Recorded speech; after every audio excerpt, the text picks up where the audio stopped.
Like a chump. Like a chump. Like a dude. What's that song? Like a chump. Like a dude. Like a chump, eh? Like a chump. That was me. Oh, I got to talk to this guy, Riley. He called in yesterday. And he says he went to the Oprah tour. Oh, he did? $218 for a ticket. You got to hear this. Now, keep an open mind, Robin, because you'll be on my team once you hear what this guy did. Okay. You're going to go like, what the fuck? Hey, Riley. Hey, well, I think I'm on both of your team. Just wait until you hear about what I experienced. All right, so tickets were how much? What did you pay? $218? So $218, and one of my mom's friends backed out, so I didn't have to pay, thank God. $218, and you were on the last row. Last row. Because I was going to say, do you get to hang around all day for $218? Oh, yeah. So but you'll wish you would have paid $500 to get out of there after an hour. Oh, within the first 10 minutes, I had a panic attack. I was like, I don't know how long I can handle this. Here's the notes I got. The event went from 9 a.m. to 3 p.m. with a 1-hour break for lunch. Uh-huh. And it sounds like torture. Do a lot of people leave by lunch, like they don't come back? I saw some people leaving, but the lunch hour is, so there's 18,000 people in this arena, and there's like one FEMA camp table of boxes of lunch that they're just kind of handing out. And people are milling about in the halls of the arena. And my mom and I just looked at each other like, Jesus Christ. And then the other best part, Howard, is she's talking about wellness and everything, and they still have the concession stands open, and people are getting hot dogs and soda and pretzel, and they're drinking, and it's just like, yeah, big cans of soda and stuff like that. Yeah, let me read you the notes here. This is all from you, Riley. So he gets to the event, and like he says, the event is about, the premise is, Oprah's going to teach you about wellness, even though she doesn't look particularly great. But well, what do looks have to do with being well? Well, I just think part of it is appearance. I mean, what else can I judge, Like, if you're that together, why are you so overweight? That's my point. That clearly indicates an emotional problem. So, okay, the event is about wellness. The concession stands were all pretzels, hot dogs, popcorn, soda, and alcohol. How is that about wellness? Stood online for 40 minutes for lunch to get a box of Panera food. The venue looked like a hurricane shelter with everyone sitting on the floor eating lunch. Oh, no, not even tables and chairs? No, and the whole time I was waiting in this line, I just thought, what is Oprah doing backstage? Oh, she ain't sitting on the floor. Wait, Oprah comes out at 10 a.m. and never leaves. She sits in the audience when she's not on stage. While she's in the audience, a giant spotlight is constantly on her. Oh, my. Riley says it made it hard to see who was actually on stage. So I guess they don't want you to feel like Oprah's not there with you. Not there, yeah. So they're trying to prove to you that Oprah's still there with you so you feel you got your money's worth. Like as if we can't see her, They have to put a huge giant light on her. And if she moved on the floor, they'd follow her. Well, here's the problem with the show. It's like, it's a show, but Oprah really doesn't do anything. Show. Yeah, I mean, Oprah's not a stand-up. She's not a musician. She's not a dancer. So they don't know what to do with her. So she just sits there. She's actually an audience member while other people perform, and you get to watch Oprah watching the other people. I don't get this whole thing. I'm sorry. All right. What made him go? Oh, it was a free ticket, and I'm a stand-up comedian, and I said, shit, I need to go for the material. Oh, okay. All right, so listen to this. This is my favorite part. This is all Riley's notes. Julianne Hough led an exercise session, but Riley says they were near impossible to do because the place was so crowded there wasn't room to move. Because you know what it is? Yeah, the Oprah's sitting at home trying to figure out, well, how do I make money going on tour? I can't do anything. I don't tell jokes. I'm not particularly funny. I want to go on tour, but I don't do what you do on a tour. Right. So I'll go, but everyone wants to see me. So I'll go on tour and I'll get Julianne Hough to exercise and I'll keep a big spotlight on me while I watch her. And then I'll tell everyone to do the exercises, but nobody's even prepared to do the exercises because there's no room to exercise. The whole thing doesn't make sense. It's ill-conceived. Like, I've got a lot of fans, and I know if I did stand-up, a lot of people would go see me because, they're fans of mine and they want to see my stand-up. But I don't do stand-up. But it would be like if I sat home and said, but wait, there's all that money sitting out there if I go on tour. So I'll go on tour and get somebody else to do, I'll get Julie to do stand-up, and I'll sit in the audience and watch him and keep a spotlight on me. Well, yeah, a lot of people will do that. They'll have a tour, but they'll have a lot of comedians, and they'll just introduce you to... Right. But Oprah hasn't done that. So what did you do when Oprah was at, was Oprah exercising with you, or did she just watch? Well, so she was in the stand with the bright light on her. I couldn't really see what she was doing. The one part that I really honestly thought of you, Howard, was she had this meditation guy come out. And he told the whole arena to be quiet. But, it's January and it's Minnesota. So you just hear 10,000 Baba Booies just and I'm like, oh my God, I'm getting sick. What I'm going to get some, I was just freaking out the whole time. How can I meditate? Yeah, and people were yelling out Baba Booey. I kind of like that. No, I was thinking Baba Booey. The coughing, yeah. It would have been a great time for a Baba Booey. I told you those people aren't listening. Oh. Baba Booey. I thought about it. Oprah's Brooklyn show with Michelle Obama next month is sold out, which, on paper, it's like, oh my God, I'm going to go see Oprah. And then you hang out with Oprah. Yeah, and you somehow think something's going to happen, and then you realize, well, but Oprah does a talk show. So she's going to, who did she interview at your show? So it was Tina Fey, and it was really good, but of course she was the last thing.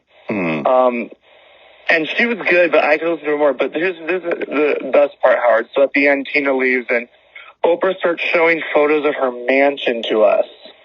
That I don't get. And she's showing us her mansion, and then she tells us that she's talking about how many trees she had on her property, and being super relatable that she is. She told us she hired a tree counter. What's the point of showing off the wealth? Is that a Liberace move? Liberace used to go on stage and wear a different outfit for every piano song and with diamond encrusted outfits. Appropriate for the moment, though. Yeah, I mean, but what's her house got to do with anything? What is she going to do? What is the point of a tree counter?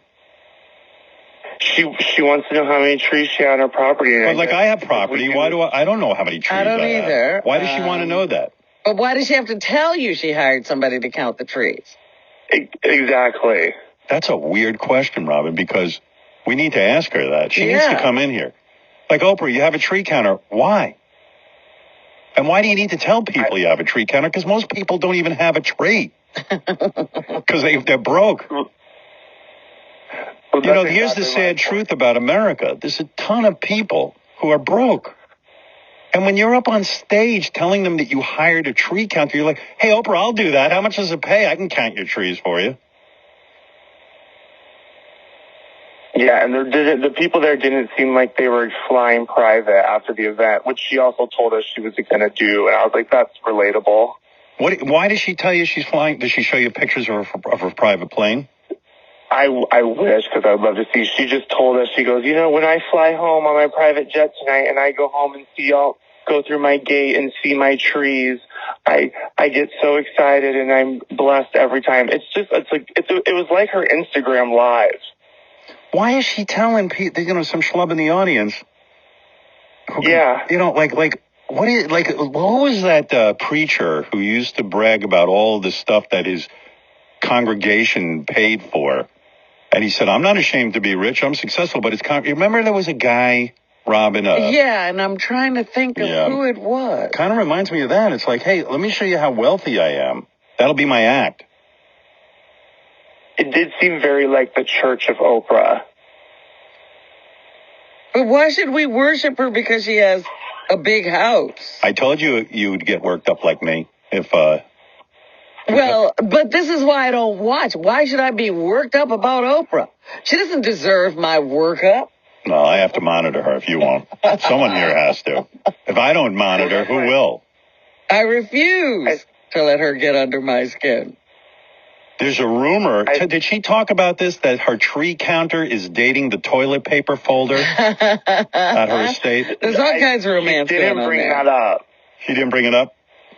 She didn't bring it up. Maybe she's dating the chef that's there. So Tina Fey was good, but you have to wait till, how many hours is this event? It's from 10? Oh, so this is like, well, after the chaotic lunch, which was a fiasco, and then after the lunch, Julianne Hough came back out and tried to get us to move around, and I'm like, I just stuffed my face with a boxed lunch that I had 10 minutes to eat. So it was pretty poorly planned, but then Tina Fey came out and it was probably 50 minutes. So by that time, it's like 2 o'clock. It started at 9. We got there a little late. Thank God. Thank God. I know. Thank God my mom's drunk and was hungover. So. Did at any point Oprah just stand up and heal someone in the audience? Because we're pretty close to that at this point.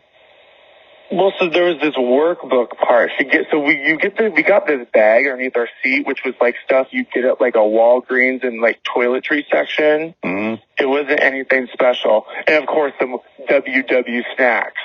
Well, Weight Watchers. The whole thing was a WW infomercial, as far as I'm concerned. Yeah, she should have paid you to go. Yeah, exactly. Well, she had us do this workbook, and she's wanting people to do this workbook. But really, she'd walk around the floor of the arena. Really, everyone just wanted to take selfies with her, and she was like getting annoyed. And it's like, well, what do you expect, Oprah? Yeah, you've given them no entertainment, and you're walking around down on the floor. Here's what we wrote. The guests have workbook time. So now they've been fed this shitty lunch, which is disorganized. They've been sitting on the floor. Then Julianne Hough comes up, and there's a big spotlight on Oprah as she watches Julianne Hough. You know, and I mean, you're basically just paying to sit in the room with Oprah. She's not really doing that much. And then the guests are told they have workbook time. Now, what is this workbook? What's in there? So there was like different, like rate yourself on, can I be better in this area? Can I, and Oprah's doing it with you. And there was like the ones about money. She's like, well, we know where I stand on this one. It's kind of like she was like rubbing it in our faces. How rich she is. Yeah, like how rich she is. I'm like, yeah, I'm sorry. I work, over 40 hours a week, Oprah. Yeah. But my chef is at home cooking for me, so. Yeah, getting everything all prepared. Does she speak in tongues at any point? No tongue speaking, but I spoke to her in tongues. Because she's this close to being a religious figure, So the workbook. So you get the workbook, and it says here, during this time, Oprah roams the audience like a school teacher, checking on people's work. And and as you say, when people aren't working so hard and they want to take selfies, Oprah gets annoyed. Yes, and the whole thing was, what's your goals? What's your goals for 2020? And my mom had the best line. My mom goes, well, I'm retired and I'm done working, so I've reached my goals for my life. Yeah, so she's my done. mom and I just kind of, she's done. She hit it. I mean, she doesn't have a tree counter or a Chef Raymond, but, so we kind of just sat there and looked at everybody. But you could tell people were, like, halfway through it, people were over it. I think that's why, like, the drinking started. Yeah, like someone said to me the other night, we went to dinner and a friend said, what is your goals as a couple for 2020? And I looked at Beth and I go, what the fuck's wrong with us? We don't have any goals as a couple. Yeah, did you take out your workbook? I guess I took out my workbook and I to fuck Beth. I mean, what are my goals? And evidently she sits down with her husband and they plan out their goals for 2020. What were their goals? I don't even remember. I zoned out. I was eating a big salad. I was enjoying one of those fancy kale salads, which I liked. Let's see. What are your goals? So, you're and you know what it reminds me of? Like, Oprah's like a kid who plays in their playroom and they pretend to be a school teacher. Right. Like, she's no teacher. She's pretending to be everything. A spiritual leader. Right. A weight loss counselor. Person, a weight loss counselor. Yeah, and most of her shit's about weight. And, again, I do have to point out the woman has a weight issue. And, she's the last person I would take advice from. And so, like, when I'm filling out my workbook, I'm just going to want to say to her, well, where's your workbook, Oprah? Because it's clearly not working. Well, the one area is money. Yeah, okay. So she shows you she has a lot of money. And let's face it, that's all pretty lucky, Show business is so weird. But the that point afternoon, is, if Phil Donahue hadn't figured out the Oprah show for her, who knows what Oprah would be doing. but the point is, Howard, as successful as she has been with money, she can't transfer it to other areas of her life. Right. And how That's the point. And how come the spotlight isn't on her, Riley, when you're eating that shitty box lunch? I mean, Because she's feasting in her She's dressing backstage. room. Yeah. God only knows eating what. I mean, why isn't the spotlight on her on the floor eating that fucking box Why lunch? is she sitting there with a Panera box? Right. With you? Exactly. Yeah. Because Chef Stanley was busy. What? It was seriously one area, Howard, for these 18,000 people to get these lunches. It wasn't like it was divided up. You feel like you're cattle. Yeah, that's what I'm getting, is this feeling that you're being herded around. Riley claims Oprah started getting annoyed when everyone wanted selfies with her, not working on their workbooks.